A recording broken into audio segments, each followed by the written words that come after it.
A high-stakes diplomatic meeting turned into a political spectacle as Donald Trump and Volodymyr Zelenskyy clashed in a fiery Oval Office showdown. You're gambling with the lives of millions of people. You're gambling with World War III. You're gambling with World War III. And what you're doing is very disrespectful to the country, this country, that's back to you, far more than a lot of people said they should have.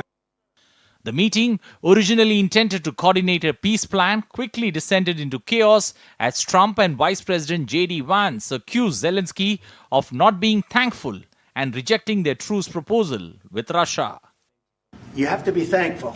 You don't have the cards. You're buried there. Your people are dying. You're running low on soldiers. Listen, you're running low on soldiers. It would be a damn good thing. And then you tell us, I don't want a ceasefire. I don't want a ceasefire. In this entire meeting, you said thank you. You went to Pennsylvania and campaigned for the opposition in October. Offer some words of appreciation for the United States of America and the president who's trying to save your country. In a heated exchange broadcast globally, Trump and Vance clashed with Zelenskyy, pushing him to accept a peace deal that required Ukraine to make compromises. Zelenskyy, however, pushed back, arguing that past peace efforts had failed to stop Russian aggression. He occupied our parts, big parts of Ukraine, part of East and Crimea. So he occupied it on 2014. So during a lot of years, so I'm not speaking about just Biden, but those time was Obama, then President Obama, then President Trump, then President Biden, now President Trump, and God bless, now President Trump will stop him. But during 2014, nobody stopped him. At one point, Vance interrupted Zelenskyy, calling him disrespectful, escalating tensions even further. The Ukrainian leader left shortly after the exchange, refusing to apologize for the chaotic meeting.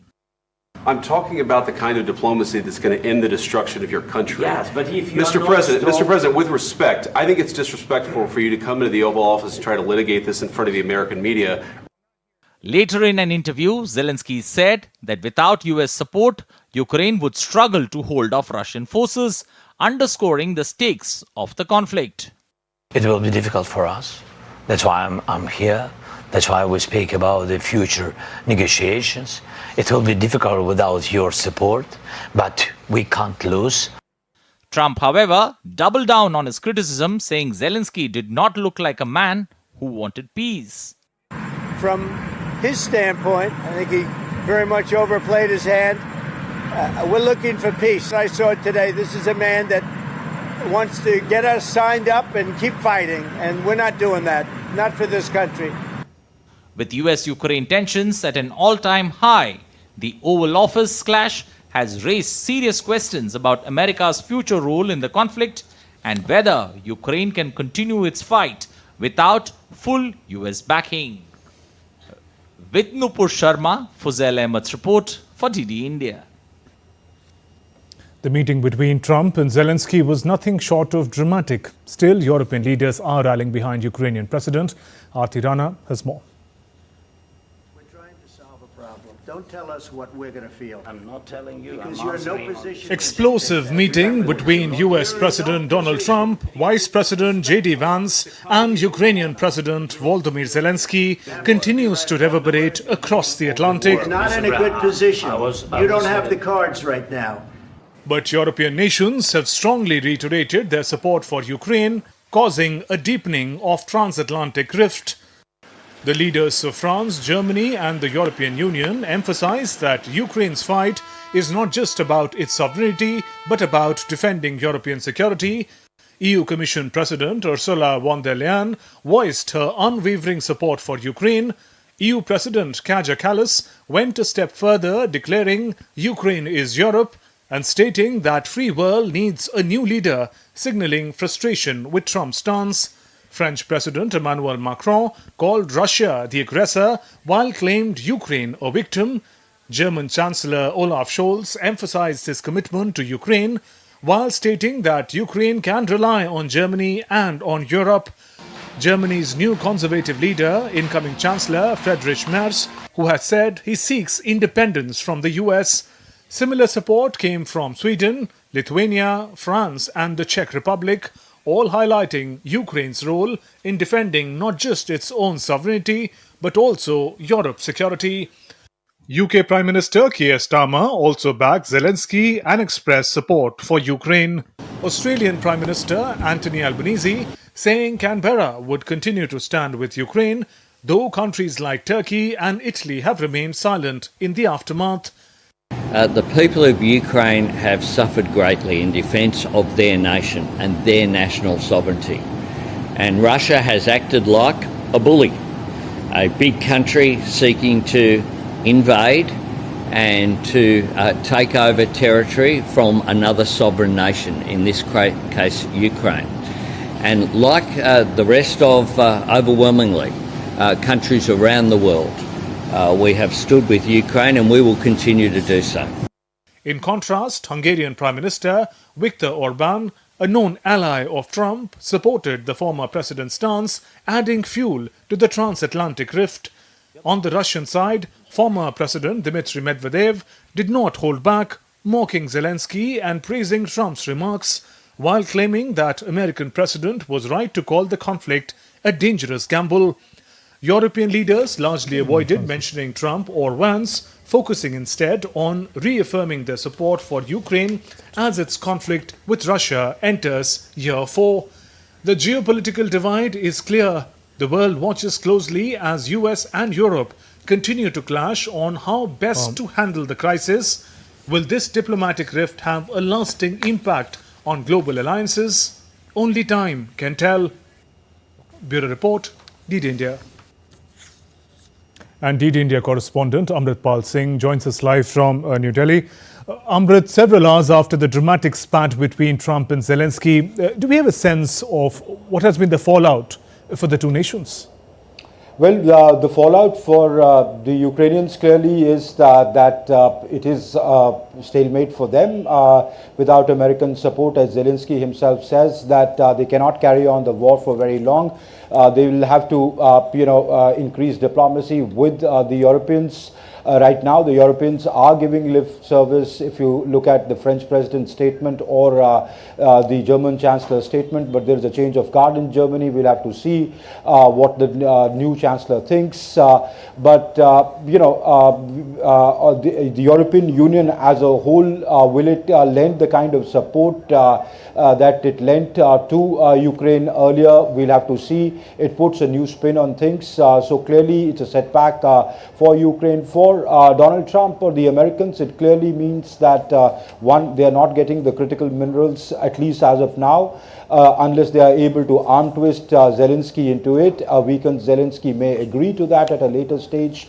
But we don't know. The future of the war looks uncertain. Of course, it means that heightened diplomacy will, or some kind of contact with the Russians will be established, and Donald Trump would now look at how it can partner with whoever is willing to partner with him to bring this war to an end. But it will really be a forced end to the war, not the kind of peace that could have been brought through diplomacy. It will be really a victor and a defeated agreement. How long that lasts remains to be seen. Right, and with over 3 years of exhausting conflict, Russia should be pleased with these recent developments, particularly what happened in the White House. Russia should be pleased. Putin would be smiling all the way, but we'll have to see how things pan out from now.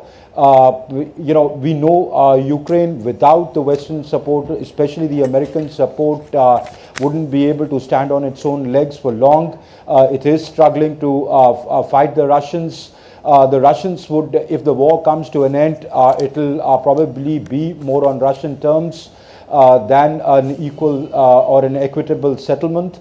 Yes, the Russians clearly have an upper hand with what happened yesterday, depending upon how things transpire in the days and months to come. Amrit, thank you for joining us with those updates. And staying with the story, joining us now is Professor Anshu Joshi of School of International Studies, JNU, to talk more about the implications of the rift that we saw on our televisions. Professor Joshi, good afternoon and welcome. Are you with us? We'll have to just check that. Professor Anshu Joshi is joining us from the JNU. There you are, ma'am. Welcome to DD India. Now, after that dramatic on-camera rift, separate statements came in from the two presidents. Trump said Zelenskyy is not ready for peace. Zelenskyy says he seeks lasting peace for Ukraine.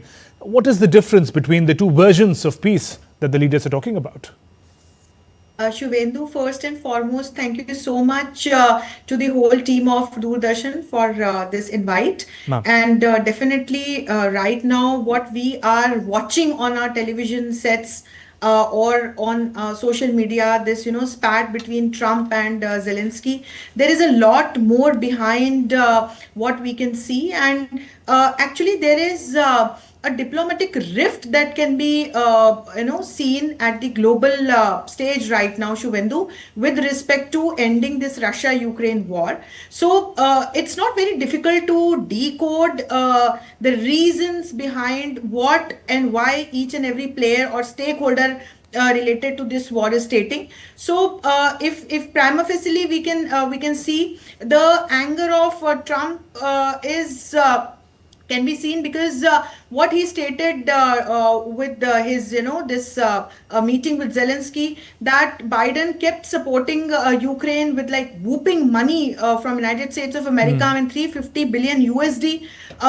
We can understand the anger of Trump, and despite making appeals several times that Zelenskyy should come forward to the diplomatic table and should help in ending the war, Zelenskyy has his own terms and conditions, as in Ukraine presented another like draft to the way, phase wise manner how the war could be ended to United Nations, in which interestingly Russia and United States of America both stood on the same page and opposed this draft, while the nations belonging to European Union and most of the European countries actually supported this draft. So a clear-cut divide can be seen, and very interestingly Russia and United States of America stands on the same side, Shubhendu. So actually when we look at the question that you asked, that what is the meaning of peace that each of the leaders mean, see, we have to understand United States of America was helping Ukraine till now. Now Trump would be stepping back from providing all this aid or money, military equipment and other help that US was providing to Ukraine. And Zelenskyy is scared because the moment US will step back, or for that matter other nations of NATO will step back from providing this help, Ukraine does not stand anywhere. So he wants to end the war in a phased-wise manner, and also Ukraine should not feel defeated, or Ukraine should not be declared as like a defeated country. So there are certain, there is a difference in the way Putin wants to end the war, or for that matter Trump wants to end the war, and Zelenskyy wants to end the war. Right, but given the rift that we witnessed, and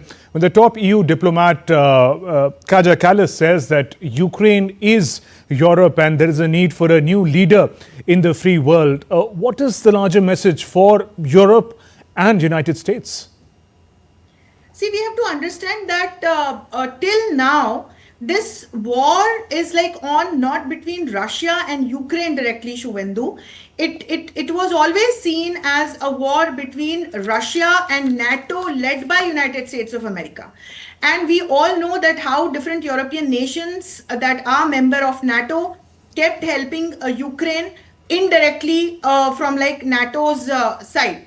And United States of America was leading from front.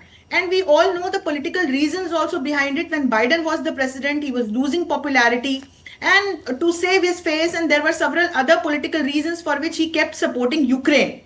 Now when Trump has become the president, he came out with his own roadmap of executing his foreign policy, what Marco Rubio had stated when he presented the foreign policy roadmap of United States of America in coming days and months. And that clearly states that they would be rechannelizing the international aid that they are providing to different nations to back to their internal things and issues and their own people. So there now a rift can be seen within NATO also, wherein most of the European European nations, they can't afford Putin to like lead Europe or emerge as like a victor. So they, whatever now Trump wants to do, they also want to end the war, but not in the way and manner and timeline Trump wants to do it. So that is where a clear-cut rift can be seen, wherein EU also has now announced it's like unwavering support to Ukraine. Most of the European nations are also standing with Ukraine. But on the other side, we can see that how United States of America is trying to like now convince Zelenskyy that this is the time now he should like sit on diplomatic table and discuss with Russia that how the war and when the war could be ended. So all in all, that is the very interesting situation right now. Professor Joshi, also, what do you make of a certain diplomatic gamble that United States, led by President Trump, is engaging in? Because it is not just about the feud with the Ukrainian President Volodymyr Zelenskyy, but also the growing proximity, as it were, those signals for Russia, which has been perhaps a long-term adversary and now could be a potential ally. What is Donald Trump trying to achieve? That's a very good question, Shuvendu. And there I would say that maybe he's taking a lead from India. Because you look at India, how in past couple of years, we have kind of shifted our foreign policy from being non-aligned to all-aligned. And we are enjoying our strategic autonomy. We also declare that we respect the strategic autonomy of other nations also.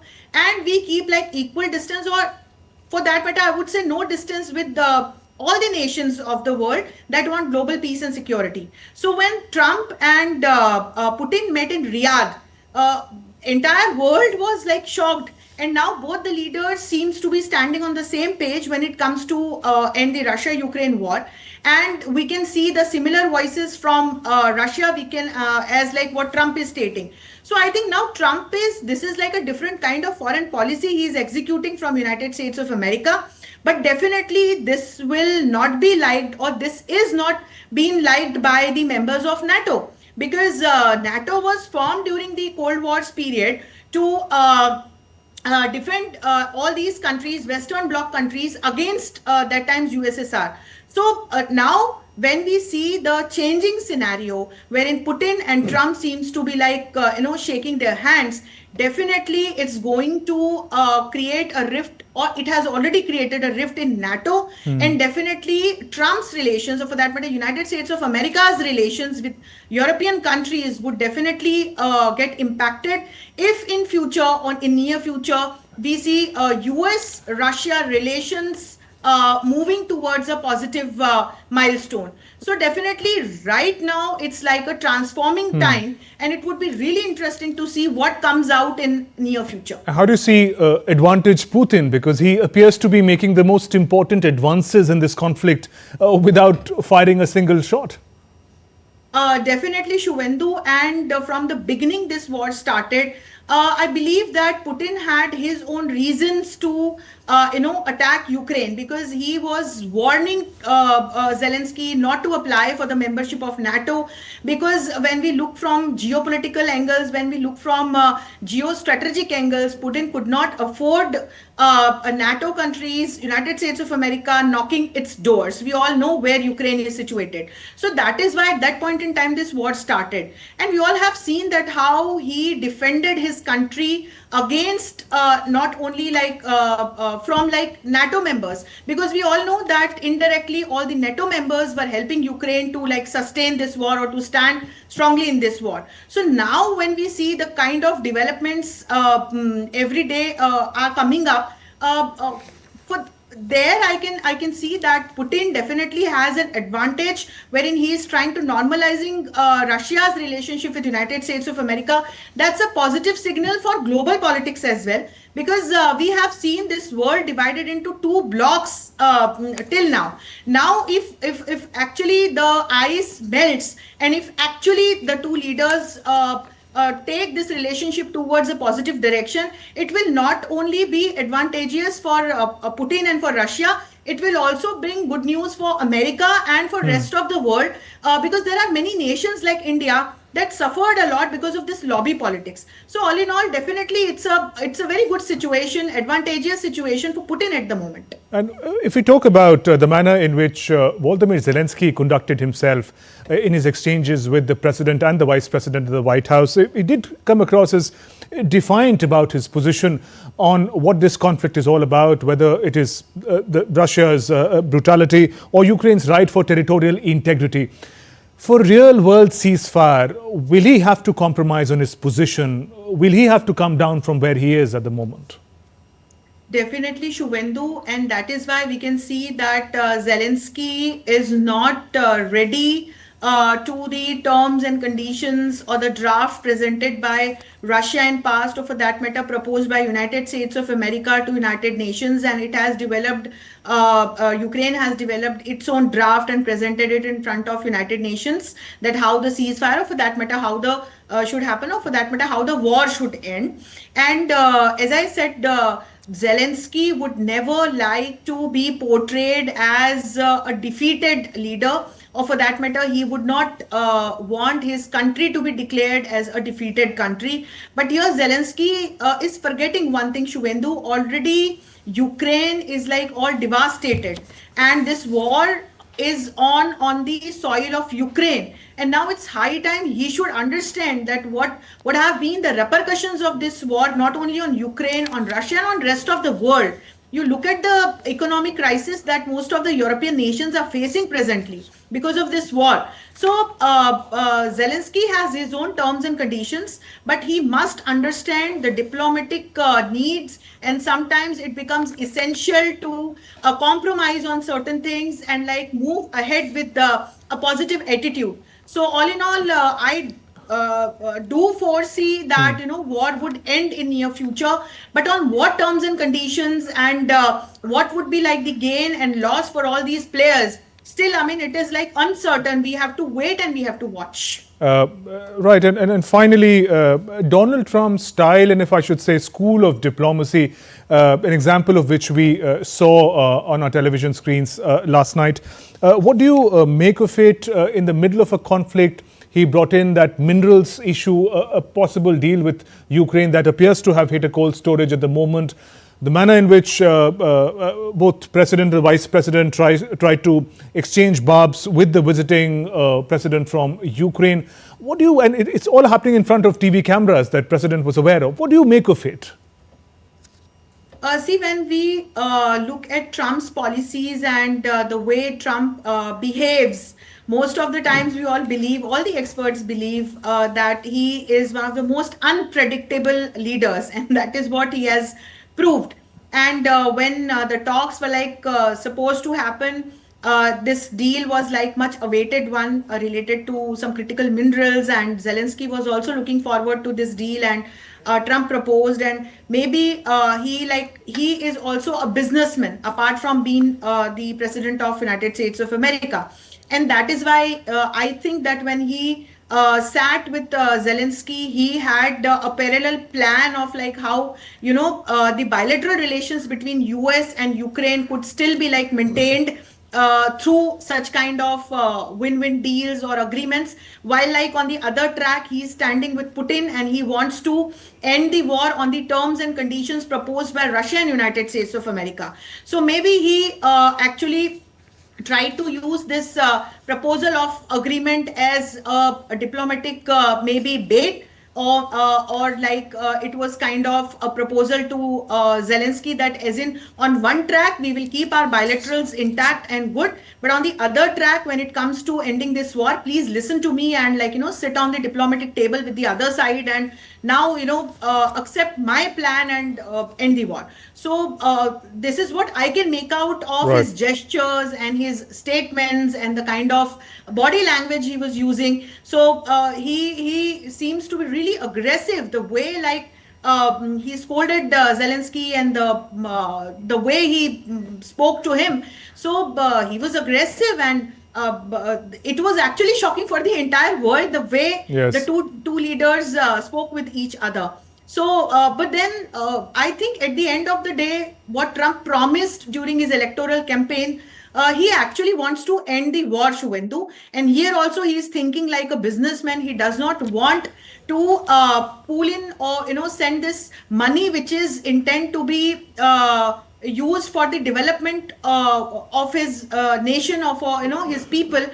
So he wants to rechannelize this money, and that is why I think this is kind of a warning also that Biden gave all this whooping amount of money to Ukraine, but now Trump would be like stepping back. So there is a read between the line what I could make out from like his statements when he was talking to Zelenskyy.